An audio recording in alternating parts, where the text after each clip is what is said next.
Bitlo YouTube kanalından herkese merhabalar. Biz bu bülteni kaydederken Bitcoin fiyatı 74.500 dolar seviyesinde bulunuyor.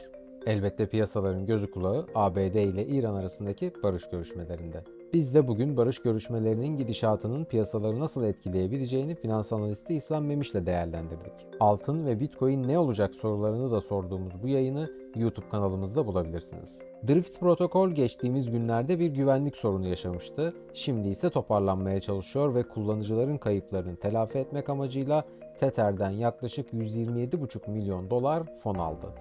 Güney Kore hükümet harcamaları için blok zincir tabanlı mevduat tokenlarını test edeceğini açıkladı.